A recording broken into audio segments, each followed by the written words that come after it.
Hi, it's Colin Coward. I started The Volume to bring you some of the most authentic voices in sports. While you're here, make sure you hit subscribe. Thanks. I'm not even going to call it a report because this was on the record.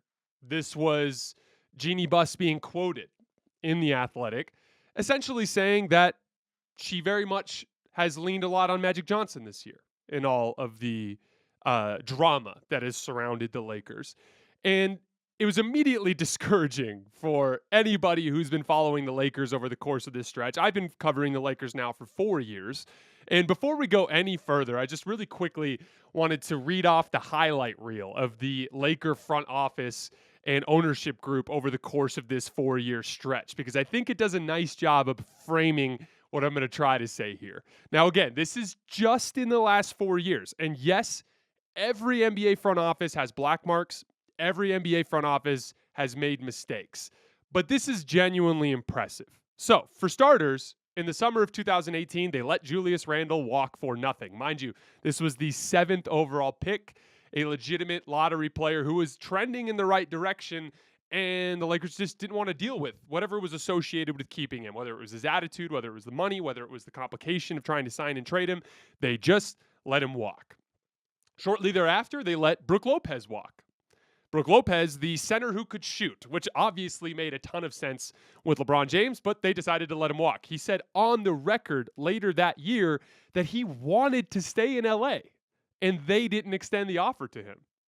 And as a result, the Lakers ended up playing a 36-year-old Tyson Chandler for the vast majority of that season alongside JaVale McGee, and they were desperate for having competent front court play, and the option was right there in front of them. They let him walk. Then they signed Lance Stevenson and Michael Beasley because Magic Johnson had the genius idea of getting the basketball out of LeBron James' hands. Mind you, this was about a month after he led the Cavs to the finals again with the ball in his hands.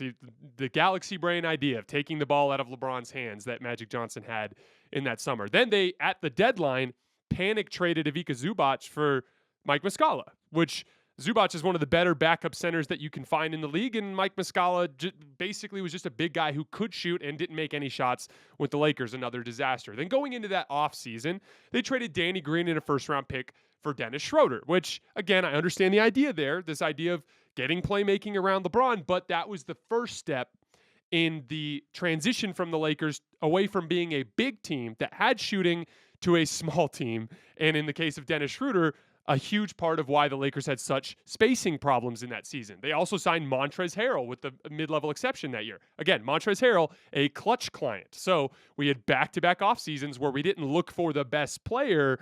We looked for a clutch client to join the team in that mid-level exception spot. They ditched their rim-protecting bigs in Dwight Howard and JaVale McGee for slower, smaller bigs. Small like Montrezl Harrell and big and slow like Marc Gasol. Don't really understand why they did that. Didn't make any sense. The Dwight and JaVale thing worked great. They just decided to switch things up. Then you have the Russ trade and everything that has been wrapped into that. I'm not even going to get into it, but the Alex Caruso decision to let him walk was very much attached to the Russ trade. Now looking at this, I'm not even sure that Talen Horton-Tucker is, although I'm higher on him than most, he's having a rough season. I'm not even sure if he was the right guy for the Lakers to invest in financially. And then the last part, this last offseason, you're desperate as a fan watching the team. Sign a big guy. Sign somebody who's 6'7" and can run and jump. Nope, the only wings they signed were Trevor Ariza, who's old, and Carmelo Anthony, who's old, both of which were obviously going to be inadequate for what the Lakers needed out of that position. And instead, they signed a million guards who can't defend and have gaping holes in the important areas of the game. Again, all those things I just read are just in the last 4 seasons. And that makes sense when you look at it from the perspective of the fact that the 3 biggest influential forces that are guiding Jeannie Buss in her decision-making are Magic Johnson, literally the guy who had the genius idea of getting the ball out of LeBron's hands, and Kurt Rambis, the guy who went into Frank Vogel's coaching meeting and said, more DeAndre Jordan, please, and Rob Pelinka, who's obviously more in the trenches than those guys are, but in terms, when you compare him to the rest of the league, is far from the best at that specific skill set. And I don't think it's a coincidence. I think it's a glaring lack of self-awareness It's funny. I was joking with my wife earlier. Like, we remodeled a house in 2019. And I had a bunch of experience remodeling houses because that's what I did at the time. But this was the first one I ever remodeled for myself. And going into it, we had a budget, and I had to decide which things I would do and which things I would outsource. And I decided to do the obvious things that I could do. I could paint. I could swing a sledgehammer. I could use a rake to do some landscaping. I could install some cabinets. What I could not do was plumbing and electrical. I would have spent hours on YouTube, and chances are I would never have gotten capable enough of doing an adequate job on those things in the way that a professional could. Because the professional studies it every single day. Because the professional is in the trenches. Because the professional uses continuing education to stay up on all of the modern areas of their profession. And that's what the Lakers need to be doing. Magic Johnson is like me calling a plumber that hasn't worked since 1980. I'm not sure that, yes, he has plumbing experience, but Magic Johnson's retired. Do you think Magic Johnson is in the weeds on League Pass, watching all these teams, trying to get a feel for what's working in the modern NBA? Do you think Kurt Rambis is doing that? Do you think Kurt Rambis watched DeAndre Jordan play much before he tried to force Frank Vogel into playing him more? And then Rob Pelinka, the guy who is, I'm not going to, he's more along the lines of someone who's done good and bad over this stretch. So I don't want to slander him to too much of an extent, but he's not in the trenches the way some of these other guys are. But it all kind of comes back to Jeannie Buss and her insistence on leaning on what's comfortable for her. It'd be like if I needed plumbing, but I decided to call my dad to help me do it. I don't understand why I would do that. He's not the man for the job. All there is familiarity. But that familiarity is all that matters to Jeannie Buss.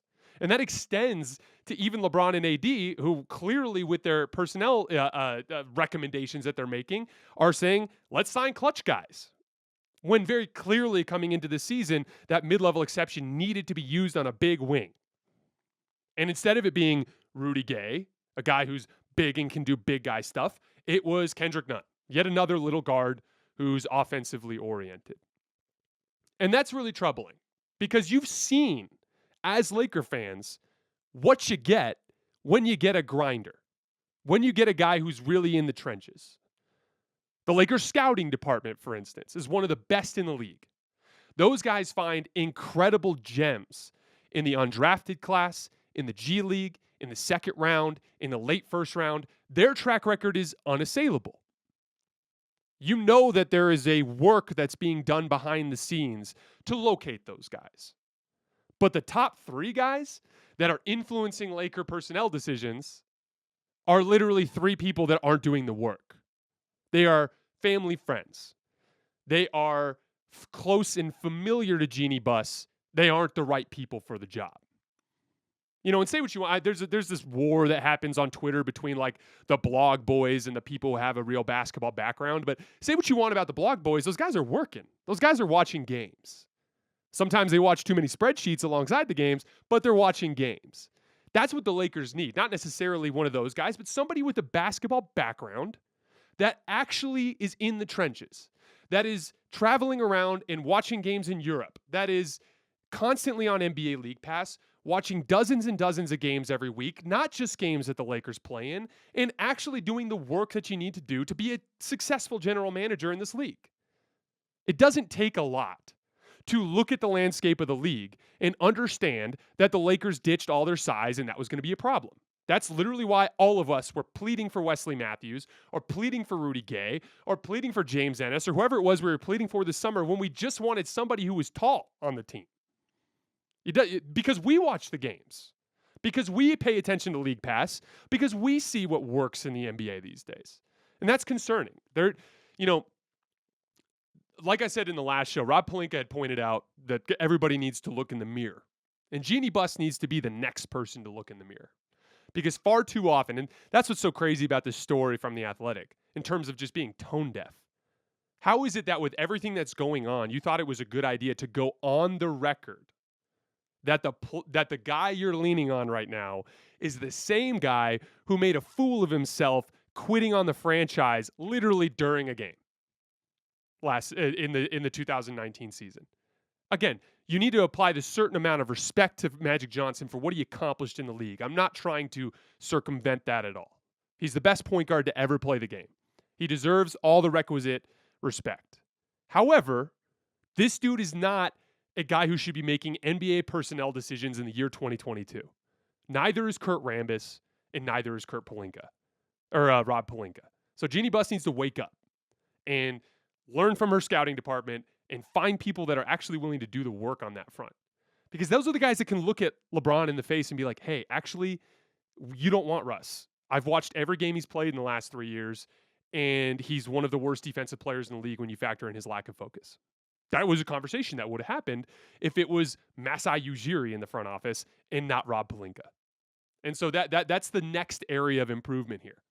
It's funny looking back because the Laker fans literally protested outside of Staples Center in the summer of 2018, but there was this little lightning in a bottle that was caught with that 2020 team that won the title, and it diverted the focus away from the travesty that was taking place with the ownership group in the front office and bought them a ton of margin for error.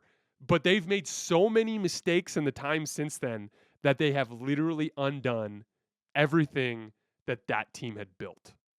And that's really unfortunate.